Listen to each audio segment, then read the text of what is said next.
சரி.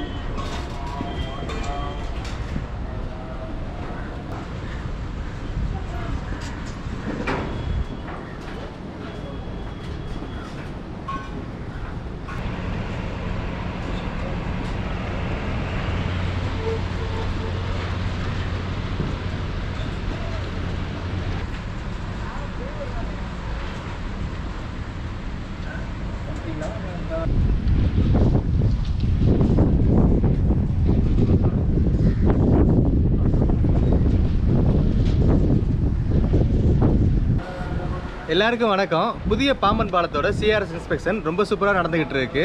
அது மட்டும் இல்லாமல் பாம்பன் பாலத்தோட என்ட்ரன்ஸ்லேயே ஒரு கூடாரம் அமைச்சு பாம்பன் புதிய ரயில் பாலம் கடந்து வந்த பாதை பிக்சர் பை பிக்சராக ரொம்ப சூப்பராக எக்ஸ்பிளைன் பண்ணியிருக்காங்க.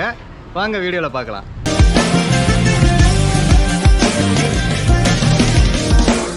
சிஆர்எஸ் ரயில்வே பாதுகாப்பு ஆணையம். ஆமாங்க, ரயில்வேல உள்ள சேஃப்டி ப்ரிகாஷன்ஸ் எல்லாமே இந்த டிபார்ட்மெண்ட் கீழே தான் இயங்குது. இந்த டிபார்ட்மெண்ட்டில் தான் எல்லா ஆய்வும் நடக்குது, எல்லா புலனாய்வு எல்லாமே இந்த டிபார்ட்மெண்ட் வசம் தான் இருக்குது. இந்த சிஆர்எஸ் டிபார்ட்மெண்ட்டோட ஹெட் குவார்ட்டர்ஸ் வந்துட்டு உத்தரப்பிரதேஷ் மாநிலத்தில் உள்ள லக்னோவில் தாங்க இருக்குது. தென்னக ரயில்வேயோட பாதுகாப்பு கமிஷனர் ஏஎம் சௌத்ரி தான் இந்த 2 நாட்களும் பாம்பன் புதிய ரயில்வே பாலத்தை ஆய்வு செய்ய வந்திருக்காங்க. 2019 துவங்கப்பட்ட புதிய பாம்பன் ரயில் பாலத்தோட கட்டுமானம் முடிவு கட்டத்தை நெருங்கியாச்சு.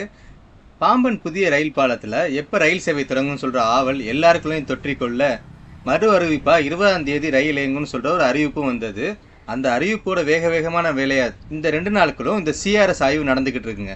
அதிகபட்சமாக 20ஆம் தேதி ட்ரெயின் விடுறது இங்கே கன்ஃபார்மாகவே ஆயிடுச்சு. இருந்தாலும் நாளைக்கு ஆய்வு முடிச்சுட்டு அந்த கமிஷன் என்ன சொல்கிறாங்களோ அதை பொறுத்து தான் 20ஆம் தேதி ட்ரெயின் ஓடுமா ஓடாதுன்னு சொல்கிற ஒரு முடிவும் வரும். எப்பவுமே நம்ம கடந்து வந்த பாதையை மறக்கக்கூடாதுன்னு சொல்லுவாங்க. அப்படித்தான் இந்த புதிய பாம்பன் ரயில் பாலமும் தொடங்கப்பட்டு என்னென்ன செயல்கள் அதில் நடந்தது, என்னென்ன ஆக்டிவிட்டிஸ் பண்ணாங்க அப்படின்னு சொல்கிறத ப்ரீஃபாக ஒரு கூடாரம் போட்டு சுற்றி வர எல்லாருமே அதை பார்த்து புரியும்படியாக ரொம்ப அழகாகவே இதை வந்துட்டு சூப்பராக வச்சுருக்காங்க. ஏன்னா பாம்பனில் நிகழ்ந்திருக்கிறது ஒரு சாதாரண விஷயம் கிடையாது. இந்தியாவோட ஒரு பிரம்மாண்டம். ஆமாங்க, இந்தியாவோட முதல் செங்குத்து தூக்கு பாலம் இதுதான். அதுவும் இல்லாமல் ஒரு பிரம்மாண்டமான திறப்பு விழாக்காக காத்துக்கிட்டு இருக்க பாலம். அப்போ அதை வந்துட்டு நம்ம எவ்வளோ தூரத்துக்கு மக்களுக்கு கொண்டு போய் சேர்க்க முடியுமோ அந்த வகையில் கொண்டு போய் சேர்க்குற மாதிரி ஒரு விஷயந்தாங்க இங்கே நடந்திருக்கு. என்ன காரணம்னா எல்லாரும் வந்து ஈஸியாக இந்த பாலம் ஆரம்பித்தாங்க முடித்தாங்கன்னு சொல்கிற மாதிரி நினைப்பாங்க. ஆனால் இந்த பாலத்தில் என்னென்ன ஆக்டிவிட்டிஸ் நடந்துச்சு, அதுக்காக எவ்வளோ மெனக்கெட்டிருக்காங்க, யாரோட சப்போர்ட்லாம் நடந்திருக்கு, எவ்வளோ டெஸ்டிங்கு, எவ்வளோ ப்ராசஸ்ஸு, எத்தனை இன்ஜினியர்ஸ் இதில் ஒர்க் பண்ணியிருக்காங்க, என்னென்ன வெஹிக்கிள்ஸ்லாம் யூஸ் பண்ணியிருக்காங்க அப்படின்னு சொல்கிறத ரொம்ப சூப்பராகவே எக்ஸ்பிளைன் பண்ணியிருக்காங்க. ரொம்ப ப்ரீஃபாகவும் இருக்குங்க.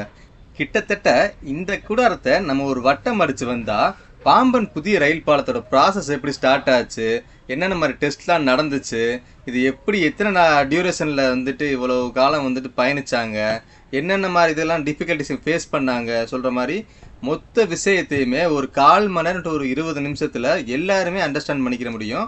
ஏன்னா இதை வந்து வேர்ட்ஸால் டிஸ்கிரைப் பண்ணியிருந்தா கட்டாயம் எல்லாராலையும் புரிஞ்சுக்கிற முடியாது. எல்லாரும் எளிதாக புரிகிற மாதிரி படங்களால் இதை இங்கே விவரிச்சிருக்காங்க. அது ரொம்ப சூப்பரான ஒரு இனிஷியேட்டிவ்ங்க ரயில்வேஸ்லேருந்து. ஏன்னா எல்லாருக்குமே ஒரு பாலம் எப்படி கட்டப்படுது, இதில் எத்தனை டெஸ்ட் நடக்குது, இதில் என்னென்ன எக்யூப்மெண்ட்ஸ்லாம் யூஸ் பண்ணுறாங்க, என்ன மாதிரி மெட்டீரியல்ஸ்லாம் யூஸ் பண்ணுறாங்கன்னு சொல்கிறது நிறைய பேருக்கு தெரியாது. இருந்தாலும் இந்த மாதிரி படத்தை வச்சு விளக்கும்போது இது ஒரு ட்ரஸ்ட்டை பில்டு பண்ணுதுங்க. ஏன்னா சாதாரணமாக ஒரு மண்ணை நாங்கள் இங்கே யூஸ் பண்ணிடல, ஒரு மண்ணில் நாங்கள் இவ்வளோ டெஸ்ட் பண்ணியிருக்கோம், இவ்வளோ டெஸ்ட் பண்ணி இது எல்லாமே கிளியரான பிறகு தான் இந்த மண்ணை நாங்கள் இந்த பாலத்துக்காக பயன்படுத்தியிருக்கோம். அது மட்டும் இல்லாமல் இத்தனை கம்பிகள், பைல் டெஸ்ட்டு, அப்புறம் வந்துட்டு வீட்ஸ் டெஸ்ட்டு, எல்லா விதமான டெஸ்ட்டுகளும் இங்கே பண்ண பிறகு தான் அதுக்கான மெட்டீரியல்ஸ் எல்லாமே இந்த பாலத்தில் வந்து யூஸ் பண்ணியிருக்கோம் அப்படின்னு சொல்கிறத ரொம்ப கிளியராகவே சொல்லியிருக்காங்க.